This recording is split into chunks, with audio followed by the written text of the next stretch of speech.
다같이 기도하겠습니다. 할렐루야. 하나님 아버지 감사합니다. 이 거룩한 주일 하나님 보좌 앞에 모여 하나님께 예배드리는 시간을 주시니 감사합니다. 하나님 아버지의 성령의 인도하심으로 오늘도 하나님 보좌 앞에 신령과 진정한 예배를 드릴 수 있게 인도하여 주시옵소서. 특별히 하나님 아버지 미국을 위해서 기도합니다. 11월 달에는 선거가 있습니다. 하나님 아버지 구약에 있듯이 하나님께서 선택하신 기름 부은 자를 부실지게 하나님 아버지 그 나라가 축복을 받고 백성들이 편안한 삶을 살 것 같이 우리 미국도 하나님 아버지의 뜻하시는 일꾼을 세워주시고 기름을 부어주시사 하나님 원하시는 정책이 일어나게 하시고 백성들이 평화를 있게 하시고 축복을 받게 하여 주시옵소서. 저희들이 아무리 그들의 선교의 말을 들어도 우리는 내일을 모르는 하나님 아버지 미련한 저희들의 죄인입니다. 하나님 아버지 역사해 주시사 하나님 아버지 원하시는 일꾼들을 한 구석 하나하나 다 선택하여 주시사 저희들이 살 동안에 하나님의 영광을 위하여 하루하루 살찌게 하나님 아버지 하늘의 뜻이 이루은 같이 이 땅에도 이루어지게 하시고 우리가 사는 동안 하나님 아버지의 영광 받으시기를 반가하니 하나님이 역사해 주시고 특별히 하나님 아버지 저희 제자교회를 축복해 주심을 감사합니다. 하나님 아버지께서 선택하신 주의 종을 하나님께 세우셨사니 하나님께서 역사해 주시고 그에게 성령의 기름을 부어주시사 하나님 아버지 그의 전달하는 말씀이 인간의 말이 아니고 하나님의 살아계신 말씀이 되게 해주시사 우리로 하여금 그 말씀을 먹고 듣고 그것을 마음에 새기고 또한 일주간 동안에 하나님 아버지 영광을 위해 사는데 부처감 있게 저희들이 힘이 되게 하시고 길이 되게 하시고 하나님의 눈과 마음과 모든 것을 다 합하여 하나님께 영광을 내는 하루하루가 되게 해주시옵소서. 특별히 하나님께 기도드립니다. 저희들이 하나님 아버지 하나님께서 인도해 주시사 우리가 참여하는 선교지 고생하시는 선교사들을 위해서 기도합니다. 하나님 아버지 특별히 인도, 미얀마, 브라질, 금패션 축복해 주시사 그들이 어디 있든 간에 하나님 아버지는 지금도 그들을 하나님께서 눈총 하루하루 보시고 그의 갈 길을 아시는 하나님 아버지 그들 천사를 동원하여 보호하여 주시사 그들로 하여금 하나님 일을 하는데 부족함이 없게 하시고 모든 해가 다 지나가게 하시고 온전히 지켜주시옵소서. 그리하여 하나님 영광과 하나님 아버지 원하시는 한 10년을 하나님 아버지 앞으로 인도하는 데 부족함이 없게 하여 주시옵소서. 특별히 하나님 아버지께서 사랑하시는 교회 주여 저희들이 오랫동안 기도하고 있는 찬양팀을 세울 수 있도록 축복하여 주시고 특별히 저희들이 매주 예배 드리고 또 성경 공부할 적에 성령님의 인도하심으로 하나님의 영광이 나타나게 하시고 저희들로 하여금 날로 우리가 깨어지는 말씀 안에 깨어지는 저희들이 되게 하여 주시옵소서. 하나님 아버지 감사합니다. 처음 예배부터 끝까지 하나님 영광 받으시고 하나님 아버지 이름만 높이길 원하나오니 하나님 아버지 저희들의 기도를 받으시고 축복하여 주시옵소서. 모든 것을 예수님의 이름으로 감사 기도드립니다. 아멘. 오늘 하나님께서 주신 말씀은 마가복음 10장 35절부터 45절까지입니다. 봉독하겠습니다. 세베대의 아들들인 야고보와 요한이 예수께 다가와서 말하였다. 선생님, 우리가 요구하는 것은 무엇이든지 해주시기 바랍니다. 예수께서 그들에게 말씀하셨다. 너희는 내가 너희에게 무엇을 해주기를 바라느냐? 그들이 그에게 대답하였다. 선생님께서 영광을 받으실 때 하나는 선생님의 오른쪽에 하나는 선생님의 왼쪽에 앉게 하여 주십시오. 예수께서 그들에게 말씀하셨다. 너희는 너희가 구하는 것이 무엇인지 모르고 있다. 내가 마시는 잔을 너희가 마실 수 있고 내가 받는 세례를 너희가 받을 수 있느냐? 그들이 그에게 말하였다. 할 수 있습니다. 예수께서 그들에게 말씀하셨다. 내가 마시는 잔을 너희가 마시고 내가 받는 세례를 너희가 받을 것이다. 그러나 내 오른쪽과 내 왼쪽에 앉는 그 일은 내가 허락할 수 있는 일이 아니다. 정해놓으신 사람에게 돌아갈 것이다. 그런데 열 제자가 이것을 듣고 야고보와 요한에게 분개하였다. 그래서 예수께서는 그들을 곁에 불러놓고 그들에게 말씀하셨다. 너희가 아는 대로 이방 사람들을 다스린다고 자처하는 사람들은 백성들을 마구 내리누르고 고관들은 백성들에게 세도를 부린다. 그러나 너희끼리는 그렇게 해서는 안 된다. 너희 가운데서 누구든지 위대하게 되고자 하는 사람은 너희를 섬기는 사람이 되어야 하고, 너희 가운데서 누구든지 으뜸이 되고자 하는 사람은 모든 사람의 종이 되어야 한다. 인자는 섬김을 받으러 온 것이 아니라 섬기러 왔으며, 많은 사람을 구원하기 위하여 실을 몸값으로 자기 목숨을 내주러 왔다. 이는 하나님의 말씀입니다. 하나님 감사합니다.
찬양 감사합니다. 정말 이 세상은 정말 마귀가 들끓는 그런 혼란한 세상인데도 예수 안에 있는 우리 마음이 평안하다라고 하는 그런 가사의 내용처럼 우리 모두에게 우리 주 그리스도 예수가 주시는 은혜와 평강이 함께 하시기를 기원합니다. 무슨 대회나 경연 같은 게 있고 거기에 참여하는 사람들을 보면은 누구도 거기에 참가의 의의를 두고 거기에 참석하는 사람들은 없는 것 같습니다. 경연을 한다라고 하면 이제 서로의 실력을 겨루는 거잖아요. 그러니까 나는 그냥 참가에만 의의를 두겠어. 이렇게 하는 사람은 아마 없을 것 같습니다. 누구나 손가락으로 꼽을 수 있는 그 정도 순위에 들고 싶어 하죠. 거의 모든 참가자들은 자기가 1등할 것이라는 그런 자신을 가지고 그런 경연에 참가하기도 합니다. 또는 그래도 내가 순위에는 들 것이고 사람들의 관심을 받게 될 것이다 라는 그런 기대도 가지게 됩니다. 그리고 그런 경쟁들은 시간이 갈수록 치열해집니다. 서로 간의 눈치 경쟁도 굉장히 심해지죠. 서로 견제하기도 하고 상대가 어떤 수로 나올까 미리 예측해보기도 하고 결정적인 순간에 자신만의 비장의 카드를 착 꺼내서 그거를 활용해서 다른 사람들보다 좀 우위로 올라가려고 하는 그런 수를 쓰기도 합니다. 그러다 보면은 경쟁에서 뒤처지는 그런 순간이 오기도 하죠. 그렇게 되면은 다른 사람에 대한 자기보다 앞선 사람들에 대한 시기심 이런 것들이 굉장히 하늘을 찌를 듯하게 나올 수도 있고요. 자기 자신을 향한 그런 비난, 자기 자신을 향한 자책감 같은 것들이 쏟아질 때도 있습니다. 예수 그리스도의 제자들도 그들만의 리그가 제자들 안에서 있었던 것 같습니다. 12명이었지만 그들도 사람인지라 그들도 제자의 이름으로 불리고 있지만 그들도 사람인지라 그들 안에서 서로 경쟁을 하고 있었습니다. 근데 이 12제자 중에서 야고보와 요한이라고 하는 두 사람이 오늘 등장합니다. 야고보하고 요한은 친형제 사이입니다. 예수께서 제자들을 부르실 때 보면은 아버지와 함께, 아버지 세베대와 함께 그물을 깃고 있던 아들 야고보와 요한을 부르셨다 이렇게 나와 있습니다. 아마 12명 중에서 2명이 친형제니까 이 둘이 사이가 그래도 어느 정도 괜찮다면은 12명 중에서 목소리를 좀 낼 수 있고 의견을 주도적으로 이끌어갈 수 있는 그런 사람들이었던 것 같습니다. 또 야고보와 요한 이 두 제자는 베드로와 함께 3명의 대표적인 예수 그리스도의 제자이기도 했습니다. 마가복음 바로 그 앞에 있는 장들을 보면은 예수께서 베드로, 야고보, 요한 3명을 데리고 산으로 올라가셔서 변화하시는 그 모습을 그들에게 보게 하셨으니까 말이죠. 그래서 베드로, 야고보, 요한은 굉장히 수석 제자 쪽에 속할 수 있는데 그 중에서 야고보와 요한 그 두 사람이 오늘 본문에 나오고 있습니다. 예수께서는 그들에게 천둥의 아들들이라는 그런 이름을 붙여주셨어요. 천둥의 아들들이라고 하는 게 뭐냐면은 번개 반짝하면 바로 천둥이 우르릉꽝 하죠. 그만큼 이 사람들이 성질이 급했던 그런 성품을 가지고 있었습니다. 그러니까 천둥의 아들들이라고 하는 이 별명은 그들의 성품을 나타내기도 합니다. 저는 굉장히 성격이 좀 느긋한 편인데 제 아내는 성격이 좀 급한 편이라 제 아내는 어떤 때는 번개보다 더 빠르게 그러니까 여보 저것 좀 부탁이라고 이야기를 저에게 하고 있으면 저는 무슨 얘기하는 건가 그때서야 고개를 드는데 아내는 자기가 말을 끝내기도 전에 가서 그 일을 하고 있어요. 그러니까 얼마나 성격이 급한지 여러분들 아시겠죠. 요즘에 이제 결혼 생활이 좀 길어지면서 내일이 저희가 32주년인데요. 그렇게 되다 보니까 오래 살았죠. 그러니까 아내의 성격도 굉장히 많이 느긋해졌습니다. 반면에 저는 살짝 빨라지긴 했어요. 그래도 요한과 야고보만큼 그렇게 급하지는 않았던 것 같습니다. 이 야고보와 요한이 예수께서 이렇게 얘기합니다. 선생님, 우리가 요구하는 것은 무엇이든지 해주시기 바랍니다. 이 말을 잘 한번 다시 읽어보세요. 선생님, 우리가 요구하는 것은 무엇이든지 다 해주시기 바랍니다. 이거는 요청이라고 하기보다는 부탁하는 거라기보다는 요구에 가까운 그런 말입니다. 그러니까 지금 야고보와 요한은 예수께 와서 부탁을 하는 입장이 아니라 이거 해주셔야 돼요 라고 요구하는 그런 태도로 예수님께 와 있습니다. 그러니까 자기들이 뭔가 요구사항이 있으니까 이것 좀 해주십시오 라고 하는 거죠. 예수께서는 그들에게 이렇게 말씀하시죠. 너희는 내가 너희에게 무엇을 해주기를 바라느냐 라고 물으십니다. 그러니까 야고보와 요한이 얘기해요. 선생님께서 영광을 받으실 때 하나는 선생님의 오른쪽에, 하나는 선생님의 왼쪽에 앉기를 원합니다.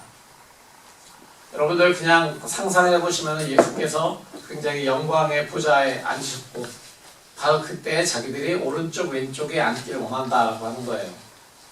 베드로와 같이도 아니고 우리 둘이 오른쪽 왼쪽 나눠 갖게 해주십시오. 나눠 앉고 나머지들은 다 우리보다 아래쪽에 앉게 해주십시오. 이런 이야기입니다. 아마 이들은 예수께서 영광을 받으신다라고 하는 것이 무슨 뜻인지 그 영광의 개념에 대해서 아직 깨닫지 못하고 있었던 것 같습니다. 마가복음의 기록이, 복음서의 기록이 물론 시간의 흐름에 따라서 딱딱딱딱 맞게 처음부터 끝까지 1장부터 16장까지를 기록한 것이 아니죠. 조금씩 뒤섞여 있습니다. 그럼에도 불구하고 우리는 마가복음을 처음부터 이렇게 쭉 읽다 보면 분명히 지금 10장인데 예수께서는 10장 앞부분에 자신이 받을 그 영광이 무엇인지 자신의 십자가에서의 죽으심을 2번이나 말씀을 하셨거든요. 분명히 2번을 말씀하셨어요. 8장에 한 번, 9장에 한 번. 근데 지금 이 야고보와 요한은 예수께 주님께서 받으시는 그 영광의 자리에 자신들이 오른쪽 왼쪽을 차지하고 싶다라고 얘기하는 겁니다.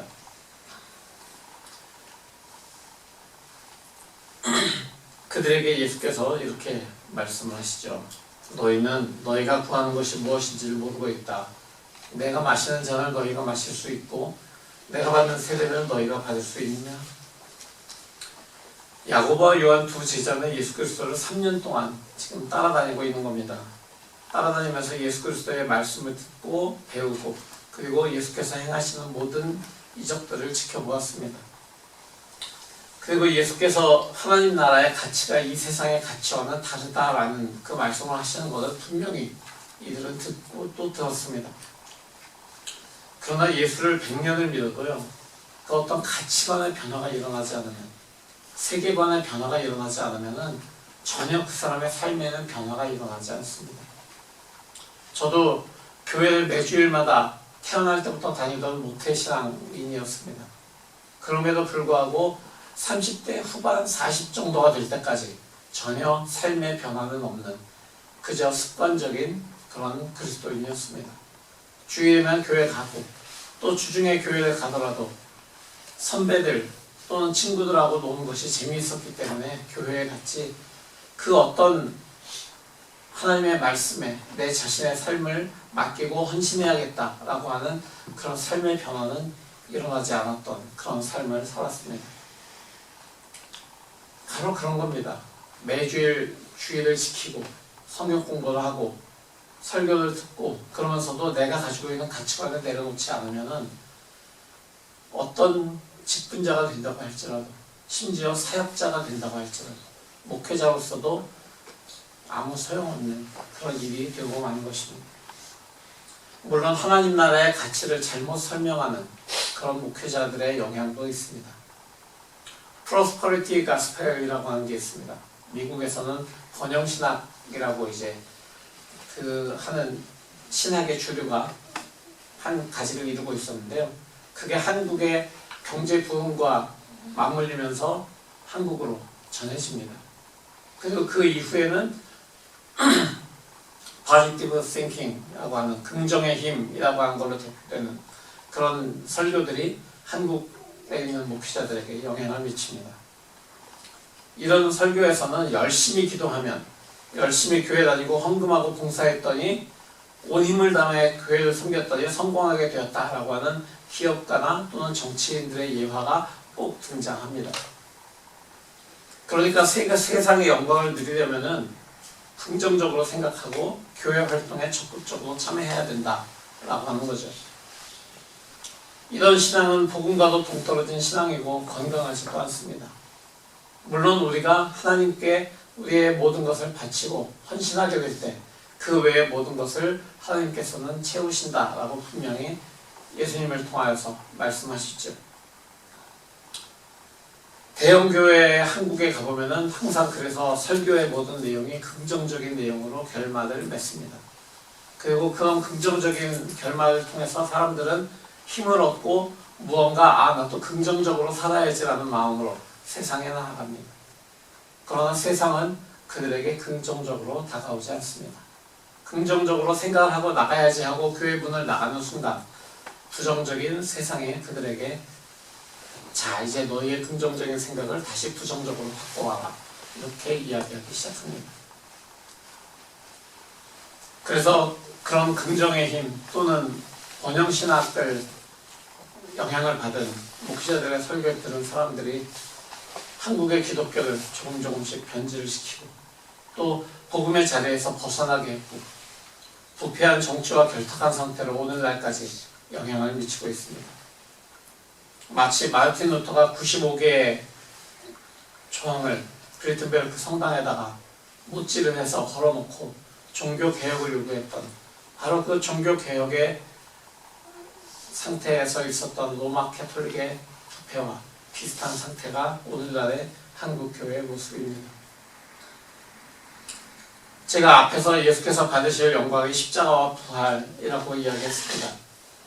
야고보와 요한에게 예수께서 말씀하신 그 잔과 그 세례는 예수 그리스도 앞에 놓인 십자가 위에서의 죽음, 바로 그것을 의미합니다. 예수께서 잡히시던 밤에 겟세마네 동산에서 기도하시면서 바로 이런 기도를 하십니다. 마가복음 14장 36절의 그 기도의 내용을 이렇게 기록하고 있습니다. 예수께서는 이렇게 말씀하셨다.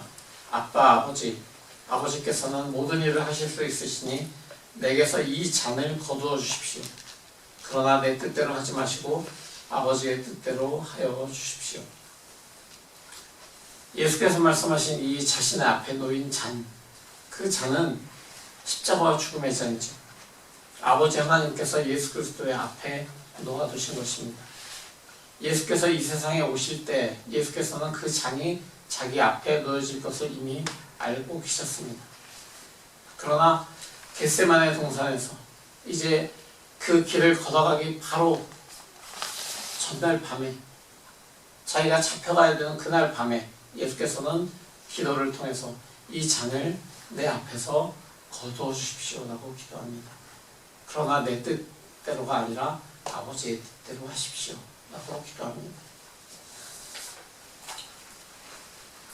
그리고 마침내 예수께서는 하나님 아버지의 뜻대로 그 잔을 마실 것입니다. 예수께서 말씀하시죠. 내가 마시는 잔을 너희가 마시고 내가 받는 세례를 너희가 받을 것이다. 그러나 내 오른쪽과 내 왼쪽에 앉는 그 일은 내가 허락할 수 있는 일이 아니다. 정해놓으신 사람들에게 돌아갈 것이다. 이렇게 말씀을 하시고 계신데 그 말을 옆에서 나머지 10명 제자들이 듣죠.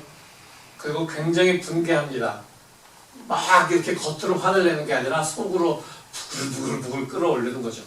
아니 쟤네들이 예수께서 영광 받으실 때 오른쪽 왼쪽 앉게 해달라고 했는데 예수께서는 지금 거의 그러실 것 같이 말씀하시는 것처럼 그들에게 들리는 거예요. 나머지 10명에게는 아니 쟤네들이 오른쪽 왼쪽 차지하면 우리는 뭐야? 라는 생각이 이제 그들에게 들린 겁니다. 그런데 예수께서는 제자들을 불러놓고 이렇게 말씀하십니다.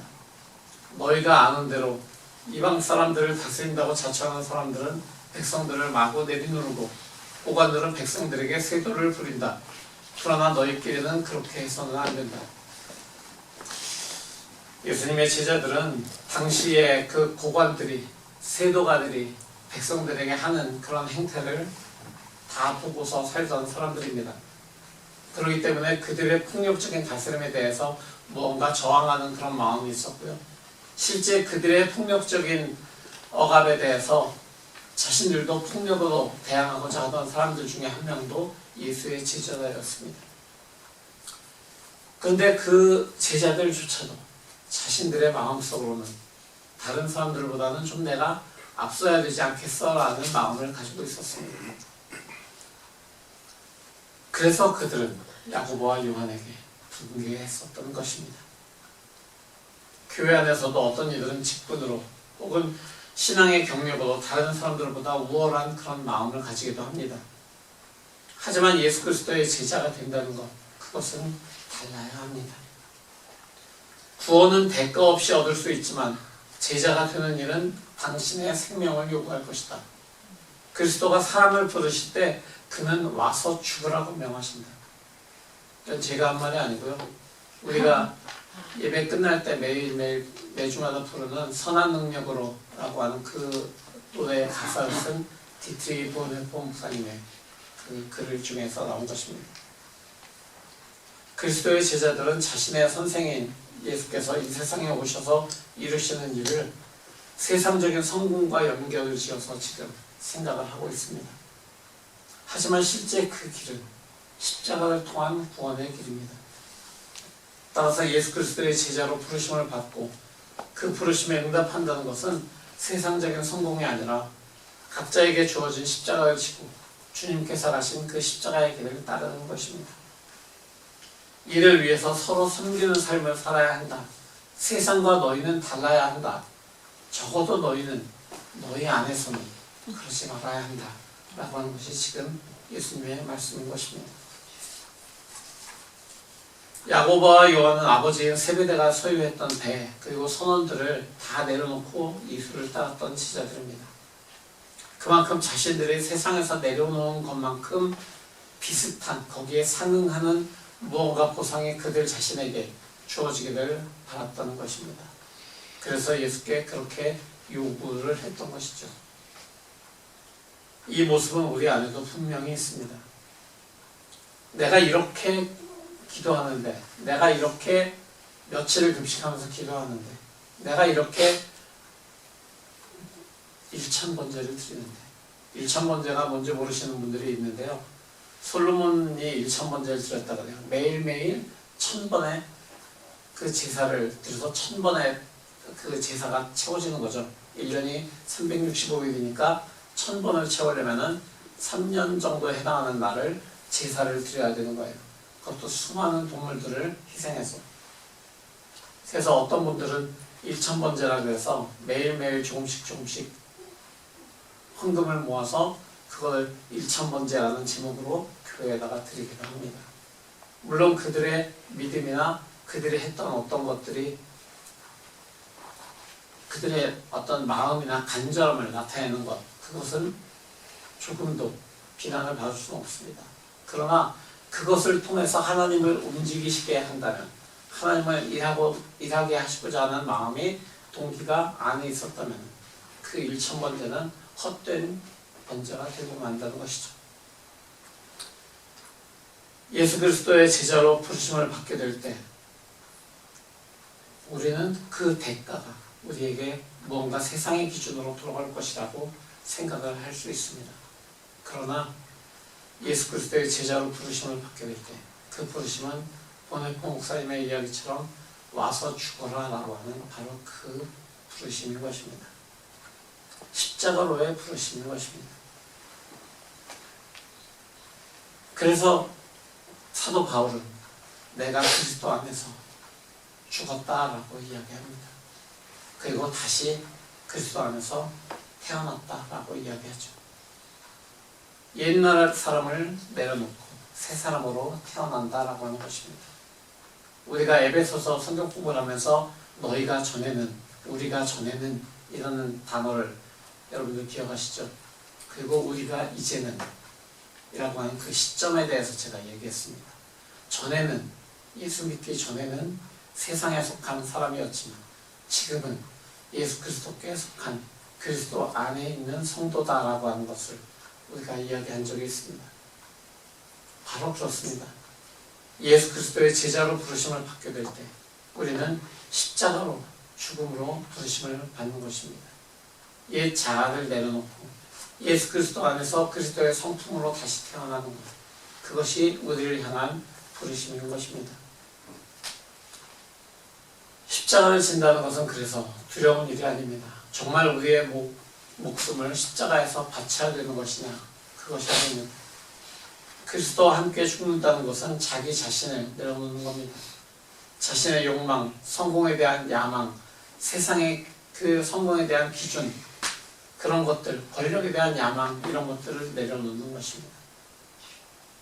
그 말씀대로 살아갈 때 그 순간부터 우리는 그리스도의 제자가 되기 시작합니다. 그리고 그 순간부터 우리는 하나님의 보좌 오른쪽에 앉는 영광의 삶으로 들어가게 되는 것입니다. 야고보는 예수의 12제자 중에서 가장 먼저 순교한 사람이 되었습니다. 요한은 예수 그리스도의 12제자 중에서 가장 오래 살았던 사람입니다. 자연사했어요. 90이 넘게 살면서 모든 자신의 동료들이 순교하는 것을 지켜보았습니다. 그리고 많은 그리스도인들에게 예수 그리스도의 복음을 계속 전하며 살았습니다. 사랑하는 성도 여러분, 예수 그리스도의 제자가 된다라고 하는 그 삶은 우리가 가장 소중히 여기는 세상에서의 자격을 포기하는 것입니다. 예수 그리스도의 가르침에 의하면 영광을 얻는 제자의 길은 위로 올라가는 것이 아니라 아래로 내려가는 연수입니다. 덧셈이 아니라 뺄셈이라고 하는 것입니다. 받기보다 주는 것입니다. 사랑으로 자신을 내어주고 끝없이 섬기고 또 섬기는 것입니다. 이제 몇 주 후면은 우리는 예수 그리스도께서 자기 앞에 놓인 잔을 마시기 위해서 이 땅에 오시는 대림절기를 맞이합니다. 예수 그리스도의 성탄을 기다리는 그 대림절기 속에서 우리는 그리스도가 이 땅에 오시는 그 의미를 다시 한번 생각해보고 그가 받으실 영광이 결국 무엇인지, 바로 그것이 십자가고 부활이고 우리를 그 안에서 죽게 하고 다시 살게 하시는 그런 귀한 길인 것을 우리가 깨달아야 되는 것입니다. 그래서 세상의 모든 능력과 권세를 내려놓고 연약한 아이로 이 세상에 오시는 그리스도의 모습을 우리는 기억하면서 그 앞에 놓인 십자가를 묵상하는 시간을 이제부터 가져야 할 것입니다. 그 십자가를 넘어서야 부활과 영광이 있음을 기억해야 합니다. 그렇게 제자의 길을 걸어가는 그런 우리 모두가 되기를, 우리를 위해서 구원을 위해 가장 먼저 십자가의 길을 그 잔을 마신 예수 그리스도의 이름으로 기원합니다. 아멘. 오늘 다 함께 이 말씀을 가지고 묵상하겠습니다. 주님, 우리는 세상 사람들과 같은 그런 기준을 가지고 살았음을 고백합니다. 그러나 이제 예수 그리스도의 제자, 예수 그리스도의 부르심을 받은 사람들로 예수 그리스도의 부르심대로 그 십자가의 길을, 내 십자가를 지고 걸어가는 제자로 살아가기를 원합니다. 세상에서 우리를 향한 그리스도인이라고 하는 이름을 비웃는 그런 비웃음이 있더라도 우리는 그 비웃음을 예수께서 십자가의 길을 걸으셨던 그 침묵으로 걸어가겠습니다. 그리고 우리의 삶을 통해서 그리스도의 십자가와 부활을 선포하고 바로 그 영광을 계속해 전하는 우리가 되겠습니다. 이렇게 기도하겠습니다. 다 같이 기도합니다. 나의 간절한 기대와 희망은 내가 아무 일에도 부끄러움을 당하지 않고 온전히 담대해져서 살든지 죽든지 전과 같이 지금도 내 몸에서 그리스도께서 존귀함을 받으시리라는 것입니다. 나에게는 사는 것이 그리스도이시니 죽는 것도 유익합니다. 주님, 날마다 우리의 삶을 통해서 그리스도의 이름만이 빛나기를 원합니다. 내가 세상에서 어떤 위치에 올라가서 그 위치를 가지고 그리스도의 이름을 빛내는 것보다 주님께서 걸어가셨던 것처럼 십자가의 길을 걸으면서 나에게 주어진 그 십자가를 지고 주님을 쫓아 걸어가면서 주님의 이름을 빛내는 것이 나는 없고 나는 죽고 주님만이 살아계시고 주님만이 빛나는 그런 귀한 삶인 것을 이 시간 깨닫습니다. 주님, 이제 내 안에서 주님만이 빛을 비춰주시옵소서. 주님의 그 영광의 빛을 세상에 비추시고 우리들에게 그 빛을 통하여 나올 수 있는 담대함을 허락하여 주시옵소서. 바로 그 담대함으로 주님의 놀라운 그 능력의 십자가는, 그 구원의 십자가를 바라보면서 나가는 주님의 제자들 될 수 있도록 주님의 선한 능력으로 우리를 인도하여 주시옵소서. 예수 그리스도의 이름으로 간절히 기도합니다. 성도 여러분, 복음의 말씀 들었으니 세상으로 나아가십시오. 그리스도 예수의 제자는 낮아짐과 섬김을 위해 부름받은 사람들임을 잊지 마십시오. 아멘. 예수 그리스도의 부르심을 통해 우리가 걸어가야 할 길에서 사랑과 희생으로 섬김을 이어가겠습니다. 그 여정을 통해 주님만을 나타내는 삶 되겠습니다. 주여 우리를 도우소서. 아멘. 이제도 우리 주 예수 그리스도의 무한하신 은혜와 아버지 하나님의 지극하신 사랑하심과 성령의 내주하시고 역사하심이 이제 선한 능력으로 십자가의 길 쫓아가기로 결단한 사랑하는 주님의 자녀들 머리머리 위에 그들의 가정과 학업과 모든 하는 일 위해 영원토록 함께 하시기를 간절히 축원하옵나이다. 아멘.